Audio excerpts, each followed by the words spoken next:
Maybe you need God to come right now because you have no clue. No clue.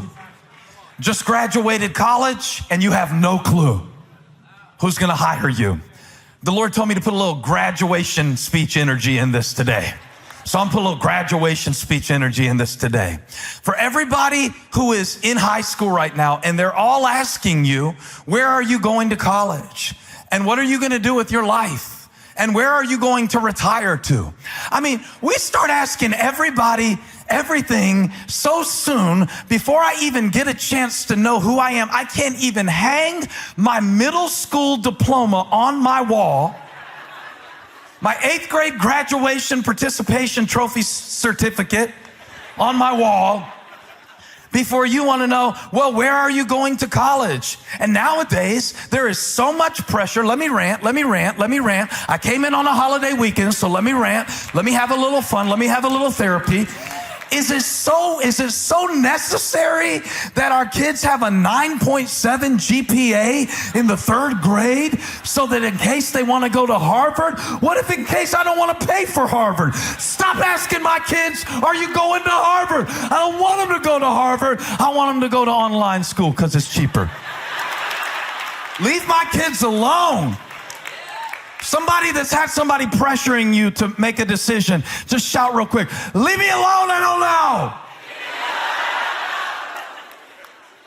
know. When y'all gonna have kids and you gonna give me some grandbabies? Leave me alone, I don't know. You can't say that to your mom's face, but you can say it in church right now. So I'm kind of reminded of what Jesus said when the disciples were like, is it time? Is it time? Is it time? This is in Acts chapter 1. They're like, is it time? Are you going to restore the kingdom to Israel? And Jesus is like, this is a great little Bible verse. For everything you think you need to know that you don't know right now, and you think you can't go forward till you know everything you think you need to know. And so you are staying frozen in what you don't know. Look at Acts chapter 1, verse 7 on this Pentecost Sunday. Here you go. And he, Jesus, capital H, that's the big guy, that's the big boss, that's the chef in the back of the kitchen and the owner all rolled up into one. And he said to them, it is not for you to know the times or seasons which the Father has put in his own authority. This is not permission to be ignorant. It's just an invitation into mystery. Because watch what he says next. Verse 8, but you shall receive power. So I like this little thing, like, I don't know the plan, but that doesn't mean I don't have the power.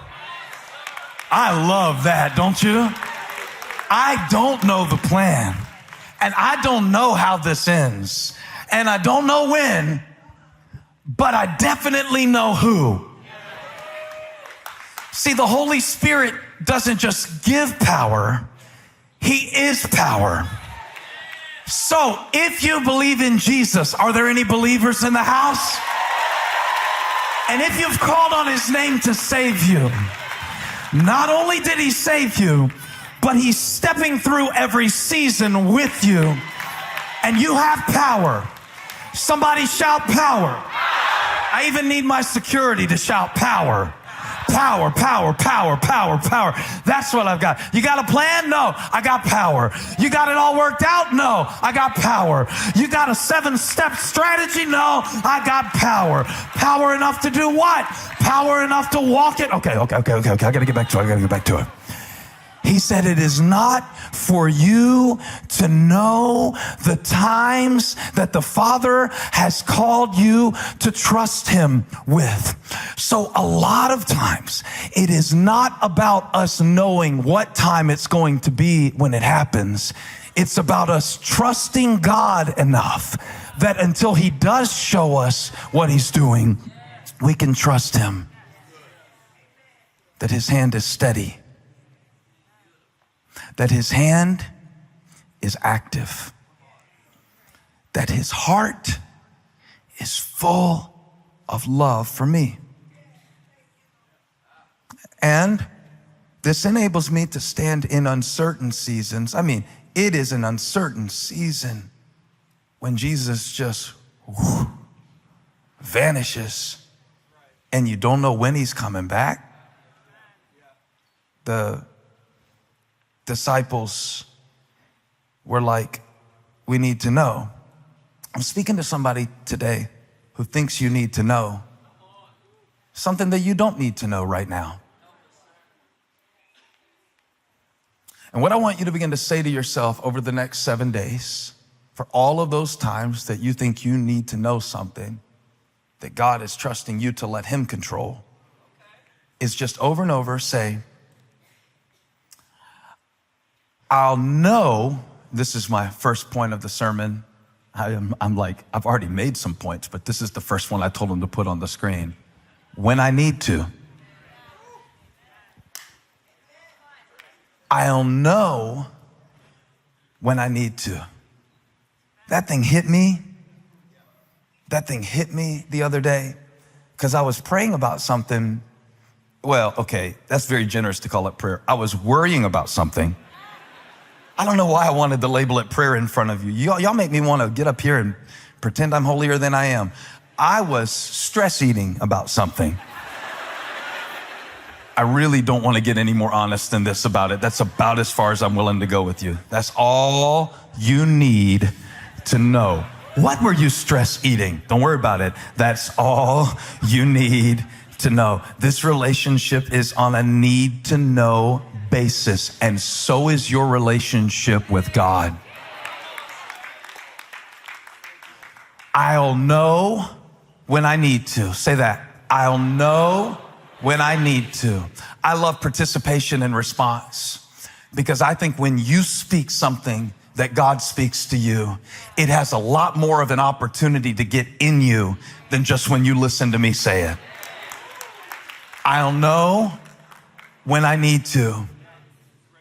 And this is what Jesus is saying to the disciples, right? Like, there are some things that God can only control, and then there are some things that you are responsible for. So it is not for you to know the times, but it is for you to walk in the power. Now that helps me with this because if I were teaching this like a seminar, not preaching it like a sermon, I would talk about how desperation drives you to revelation. How desperation drives you to revelation. Some things you will never know in your life until you become convinced that you need to know them. And the best example I can give you is there are books that you bought that you never read, that are sitting on your shelf, waiting for you to hit a situation that makes you go pull that book off of your shelf. Hello, parents. There was a book that I bought because I thought it had a cool title about parenting years ago, but I never read it until my oldest son turned 13. I went to find that book. I grabbed the hardcover paper book off the shelf. I downloaded the digital one so I could have it on my Kindle, so I could take it on my phone. I downloaded the audio book so the author could read it to me in their own voice because they had a British accent, and I thought that sounded kind of sophisticated. But I didn't even, watch, this is what I'm trying to say. I didn't dig for it until I got desperate for it. And a lot of things that we say we want to know about God, we don't really want to know them badly enough yet because we don't think we need it badly enough yet. So we approach God kind of wanting surface level, superficial knowledge about decisions in our life. But some things are only going to become plain and real to us as we get past the place of thinking that we can control it. And we'll start saying, what was that scripture Pastor Stephen was preaching that Sunday when I went and it was raining and I was kind of sleepy and I didn't write it down? Did you write it down? And you'll be going to your neighbor asking, did you take notes? Because when you need those notes, I'm saying when you need those notes, put everything that I say that sounds even like it might be good at some time in the future in your phone. Because you don't know how the devil's going to be fighting you this Friday. And what if God has given you the word right now for the fight you're going to be in Friday, but you don't know about that fight yet.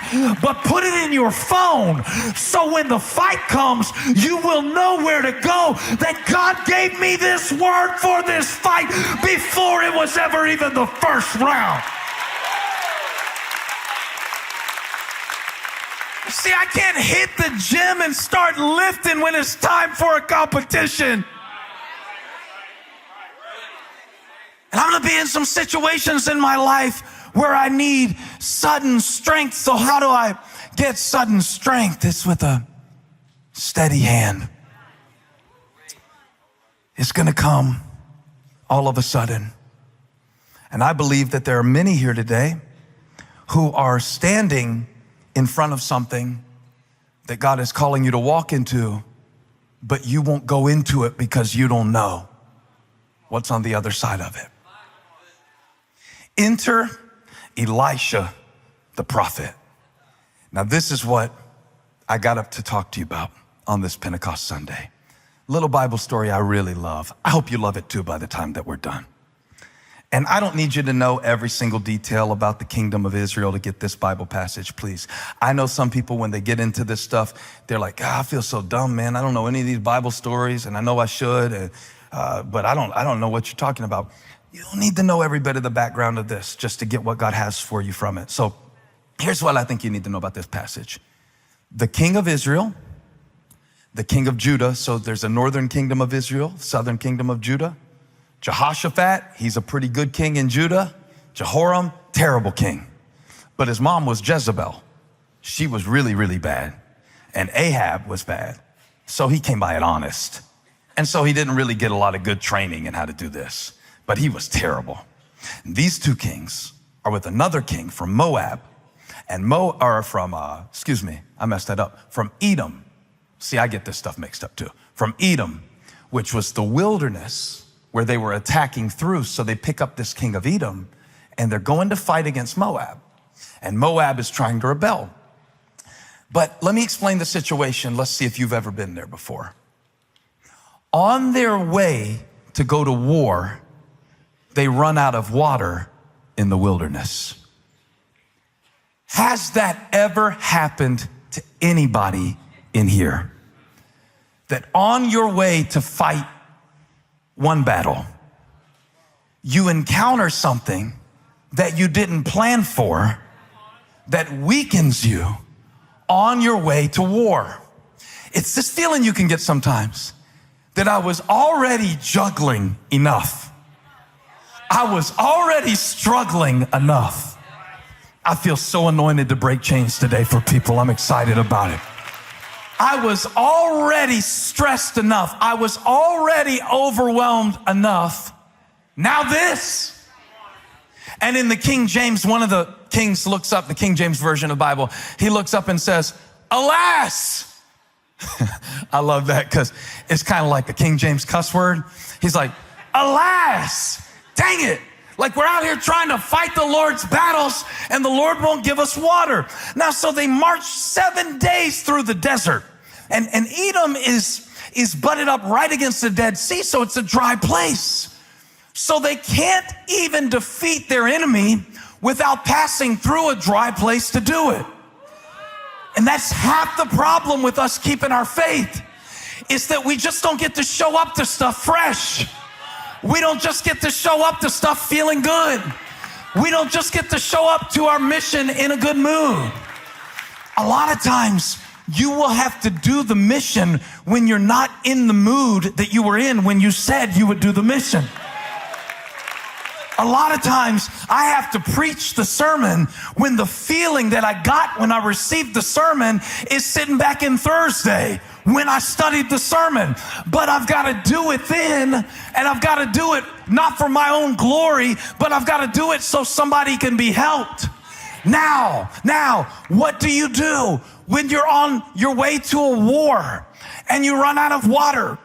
When you're trying to raise your own children and you are still dealing with things from your childhood that nobody showed you how to process.